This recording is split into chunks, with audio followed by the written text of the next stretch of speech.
Hi friends, അസ്സലാമു അലൈക്കും and welcome back to my channel. അപ്പോൾ ഞാൻ ഇന്ന് വന്നിട്ടുള്ള നല്ലൊരു കോംബോ റെസിപ്പി ആയിട്ടാണ് കേട്ടോ. അപ്പം നമ്മൾ ഇന്ന് ഉണ്ടാക്കാൻ പോകുന്ന ഒരു പത്തിരി, അതായത് നെയ്പത്തിരിയാണ്. അതും അതിൻ്റെ കൂടെ നല്ല മട്ടൺ സ്റ്റൂ ആണ്. അപ്പോൾ ഇത് ഉണ്ടാക്കാനായി ഞാൻ ആദ്യം തന്നെ ഒരു പാത്രത്തിലേക്ക് കുറച്ച് വെളിച്ചെണ്ണ ഒഴിച്ചിട്ടുണ്ട് കേട്ടോ. ഏകദേശം ഒരു 3-4 ടേബിൾ സ്പൂൺ അത്രയും വെളിച്ചെണ്ണ. അതിലേക്ക് കുറച്ച് ഏലക്കായും ഒരു കഷ്ണം പട്ടയും അതുപോലെ ഒരു 3-4 ക്ലവ്സും കൂടി നമുക്കിതിലേക്ക് ഇട്ട് കൊടുക്കാം. പിന്നെ ഇതിലേക്ക് നമുക്ക് ഇട്ട് കൊടുക്കേണ്ട ഏകദേശം 2 മീഡിയം സൈസ് ഉള്ളി ചെറുതായിരുന്നതാണ്. അതും കരിവേപ്പിലയും കൂടി നമുക്കിതിലേക്ക് ഇട്ട് കൊടുക്കാം. അപ്പോൾ ഇനി നമുക്കിതൊന്ന് നല്ലോണം ഇളക്കിയെടുക്കാം. ഇനി ഇതിലേക്ക് ആവശ്യത്തിനുള്ള ഉപ്പും കൂടി, കറിക്ക് ആവശ്യമുള്ള ഉപ്പും കൂടി ഇട്ട് കൊടുക്കാം കേട്ടോ. അതിനുശേഷം ഞാൻ ഇവിടെ ഒരു 3 പച്ചമുളക് ഒന്ന് ചെരിച്ച് മുറിച്ചിട്ടുണ്ട്. അതും അതുപോലെ ഇഞ്ചിയും വെളുത്തുള്ളിയും അതും കൂടി ചതച്ചതും കൂടി ഇട്ട് കൊടുത്തിട്ടുണ്ട് കേട്ടോ. ഇനി ഒന്ന് മിക്സ് ചെയ്തതിന് ശേഷം നമുക്കിതൊന്ന് അടച്ചു വെക്കാം. അപ്പം ഉള്ളിയൊക്കെ ചെറുതായി ഒന്ന് വാടി തുടങ്ങിയിട്ടുണ്ട്. അതൊന്ന് നല്ലോണം മിക്സാക്കി എടുക്കാം. ഇനി ഇതിലേക്ക് ഞാൻ മുറിച്ച് വെച്ചിട്ടുള്ള ഒരു തക്കാളിയാണ്, അതും കൂടി നമുക്കിതിലേക്ക് ഇട്ട് കൊടുക്കാം. എന്നിട്ടൊന്ന് നല്ലോണം മിക്സാക്കി എടുക്കാം. ഇതിലേക്ക് ഞാൻ പച്ചമുളകിൻ്റെ കൂടെ പിന്നെ ഇട്ട് കൊടുക്കുന്നത് കുരുമുളക് പൊടിയാണ് കേട്ടോ. ഈ ഒരു കറിക്ക് ഞാൻ തീരെ മുളക് പൊടി യൂസ് ചെയ്യുന്നില്ല. ഈ കുരുമുളകിൻ്റെ ടേസ്റ്റാണ് കേട്ടോ മുന്നിട്ട് നിൽക്കുക. അപ്പം നിങ്ങളുടെ എരിവിനനുസരിച്ചുള്ള കുരുമുളക് പൊടി ഇട്ട് കൊടുക്കാം. ഞാൻ ഇവിടെ ഏകദേശം 1.5 ടീസ്പൂണോളം ഇട്ട് കൊടുത്തിട്ടുണ്ട്. അതിലേക്ക് നമുക്ക് 1 ടീസ്പൂണിൻ്റെ അത്രയും കൊറിയാണ്ടർ പൗഡറും അതുപോലെ 1 ടീസ്പൂൺ ഇറച്ചി മസാലയും കൂടിയാണ് ഞാൻ ഇതിലേക്ക് ഇട്ട് കൊടുത്തിട്ടുള്ളത്. എന്നിട്ടൊന്ന് നല്ലോണം ഒന്ന് മിക്സാക്കി എടുക്കാം. ഞാനിവിടെ മട്ടൻ ആദ്യം വേവിച്ച് വെച്ചിട്ടുണ്ടായിരുന്നു. അപ്പം ഏകദേശം ഒരു 1-2 വിസിലേ അടുപ്പിച്ചിട്ടുള്ളൂ. ഉപ്പൊന്നും ഇടാതെ ജസ്റ്റ് വേവിച്ചെടുത്താൽ കേട്ടോ. അപ്പോൾ അത് നമ്മൾ വേവിച്ച അതേ വെള്ളത്തോടു കൂടി തന്നെ ഈ ഒരു ഇതിലേക്ക് ഇട്ട് കൊടുക്കാം. എന്നിട്ട് ഒന്ന് നല്ലോണം ഒന്ന് ഇളക്കി കൊടുത്ത് ഒന്ന് അടച്ചു വെച്ചിട്ട് നമുക്കൊന്ന് വേവിച്ചെടുക്കാം കേട്ടോ, ഉപ്പൊക്കെ പിടിക്കുന്ന രീതിയിൽ. ആ ഒരു ടൈമിൽ തന്നെ നമുക്ക് ഈ പച്ചരി ഒന്ന് കൂട്ടാം. നമ്മുടെ നെയ്പത്തിരിക്കുള്ള പച്ചരിയാണ്. ഏകദേശം ഒരു 1.5 കപ്പോളം ഞാൻ പച്ചരി കുതിർത്ത് വെച്ചിട്ടുണ്ടായിരുന്നു ഓവർനൈറ്റ്. അപ്പം അതിലേക്ക് നമുക്ക് 1/2 മുറി തേങ്ങയാണ് ഞാൻ എടുത്തിട്ടുള്ളത്. അപ്പോൾ അതും കൂടി ഇതിലേക്ക് ഇട്ട് കൊടുക്കാം. പിന്നെ നമുക്കിതിലേക്ക് ഇട്ട് കൊടുക്കേണ്ട കുറച്ച് ചെറിയുള്ളിയാണ് ശരിക്കും വേണ്ടുന്നത്. അപ്പോൾ അതെൻ്റെ കയ്യിലുണ്ടായിട്ടില്ല. അപ്പോൾ ഞാൻ വലിയ ഉള്ളിയുടെ പകുതി ഇട്ട് കൊടുത്തിട്ടുണ്ട്. ഒരു 3 ഏലക്കയും അതുപോലെ ഏകദേശം 1.5 ടീസ്പൂണിൻ്റെ അത്രയും ജീരകം കൂടി എടുത്തിട്ടുണ്ട് കേട്ടോ. ചെറിയ ജീരകമാണ്. ഇനി നമുക്കിതെല്ലാം ഒന്ന് മിക്സ് ചെയ്തതിന് ശേഷം നമുക്കൊന്ന് ഗ്രൈൻഡറിലിട്ടിട്ട് ഒന്ന് അരച്ചെടുക്കാം കേട്ടോ. ഇതിലുള്ള ജീരകത്തിൻ്റെയും അതുപോലെ ഉള്ളിയുടെയൊക്കെ നിങ്ങൾക്ക് കണക്ക് കൂട്ടിയോ കുറച്ചോ ചെയ്യാം കേട്ടോ. നിങ്ങളുടെ ഇഷ്ടത്തിനനുസരിച്ച് ഒരു ഫ്ലേവർ കിട്ടുന്ന രീതിയിൽ നിങ്ങൾക്ക് ചെയ്തെടുക്കാം. ഇനി ഇതിലേക്ക് നമ്മൾ ഏകദേശം ഒരു 1/4 കപ്പോളം വെള്ളമേ ചേർത്തിട്ടുള്ളൂ. അപ്പോൾ അധികം ലൂസായിട്ട് നമുക്ക് വേണ്ട. അപ്പോൾ ഈ ഒരു കൺസിസ്റ്റൻസി മതി കേട്ടോ. അപ്പം കുറച്ച് തരിതരിപ്പായിട്ടാണ് നമ്മൾ അരച്ചെടുത്തിട്ടുള്ളത്. ഇനി നമുക്കിതൊരു പാത്രത്തിലേക്ക് മാറ്റാം. അതിനുശേഷം നമുക്കിതിനാവശ്യമുള്ള ഈ പത്തിരിക്ക് വേണ്ടിയിട്ടുള്ള ഉപ്പും കൂടി ആഡ് ചെയ്യാം.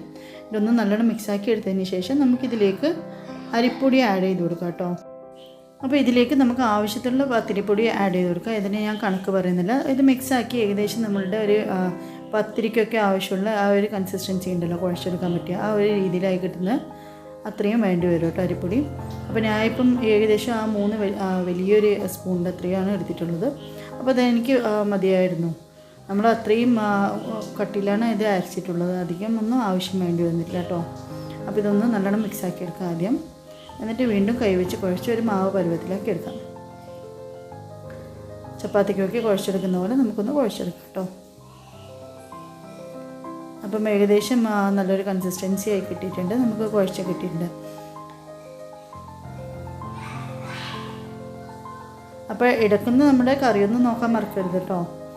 അപ്പോൾ പത്തിരി ഇതുപോലെ നമ്മുടെ കയ്യിൽ ഒട്ടിപ്പിടിക്കാത്ത രീതിയിലായിട്ട് വേണം നമുക്ക് കിട്ടാൻ. നന്നായി ലൂസായി പോകരുത്. ഇതുപോലെ നമുക്ക് കറക്റ്റ് വെള്ളത്തിൻ്റെ അളവൊക്കെ കറക്റ്റ് ആണെങ്കിൽ ഇതുപോലെയാണ് കിട്ടുക. പിന്നെ കയ്യിലൊന്നും ഒട്ടിപ്പിടിക്കത്തില്ല കേട്ടോ. അപ്പോൾ ഇതുപോലെ നമുക്ക് ഒരു ബോളാക്കിയിട്ട് കയ്യിൽ വെച്ച് പരത്തിയെടുക്കാം.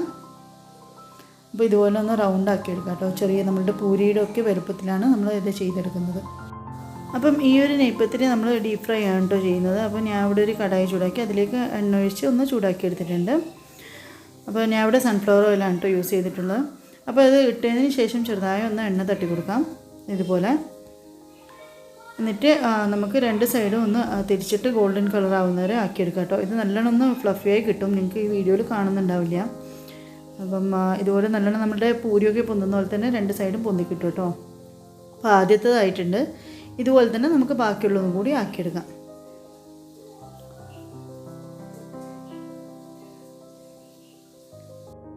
അപ്പം തൊട്ടരികിൽ തന്നെ നമ്മുടെ കറി ഏകദേശം റെഡിയായി കിട്ടിയിട്ടുണ്ട്. നമുക്ക് കറി ഒന്ന് തുറന്ന് നോക്കാം. അപ്പോൾ നമ്മുടെ കറിയിലെ വെള്ളമൊക്കെ ഒന്ന് വറ്റി കിട്ടിയിട്ടുണ്ട് കേട്ടോ. അപ്പം ഏകദേശം ഒന്ന് കുറുകി കിട്ടിയിട്ടുണ്ട്. ഇതിലേക്ക് നമ്മൾ ബാക്കി വെച്ചിട്ടുള്ള അരമുറി തേങ്ങ ഉണ്ടല്ലോ, ഞാൻ നേരത്തെ ഒരു തേങ്ങയാണ് എടുത്തിട്ടുണ്ടായത്. അപ്പോൾ പകുതി നമ്മുടെ പത്തിരിക്ക് കൂട്ടി, ബാക്കിയുള്ള പകുതി ഞാൻ ഇവിടെ അരച്ച് ഈ കുറുമയ്ക്ക് കൂട്ടിയിട്ടുണ്ട്. അപ്പം നല്ല കട്ടിയായി കിട്ടിയിട്ടുണ്ട് കേട്ടോ. അപ്പം അതിലേക്ക് നമുക്ക് കുറച്ച് മല്ലിയിലും കൂടി മുറിച്ചിട്ട് കൊടുക്കാം. അപ്പോൾ നമ്മുടെ കറി ഇവിടെ റെഡിയായി. നമ്മുടെ അടിപൊളി സ്റ്റൂ ആണ്, നല്ല ടേസ്റ്റി ആയിട്ടുള്ള സ്റ്റൂ ആണ് കേട്ടോ. അപ്പം അത് റെഡിയായി കിട്ടിയിട്ടുണ്ട്. അതുപോലെ നമ്മൾ പത്തിരി റെഡിയായി. അപ്പം നമ്മൾ ചെറിയ ഉള്ളിയും അതുപോലെ തേങ്ങയും ജീരകമൊക്കെ കൂട്ടുന്നതുകൊണ്ട് തന്നെ നല്ല ടേസ്റ്റി ആയിട്ടുള്ള ഒരു റൊട്ടിയാണ് കേട്ടോ. അധികം പേർക്കും അറിയുണ്ടാവും, എന്നാലും ഞാനായിട്ട് ഈ വീഡിയോ ഒന്നും കൂടി ഇട്ടുന്നുള്ളൂ. അപ്പോൾ നല്ല ടേസ്റ്റി ആയിട്ടുള്ളൊരു കോമ്പിനേഷനാണ്. എല്ലാവരും തീർച്ചയായും ട്രൈ ചെയ്ത് നോക്കുക. നിങ്ങൾക്ക് എല്ലാവർക്കും തീർച്ചയായും ഇഷ്ടപ്പെടുമെന്ന് വിചാരിക്കുന്നു.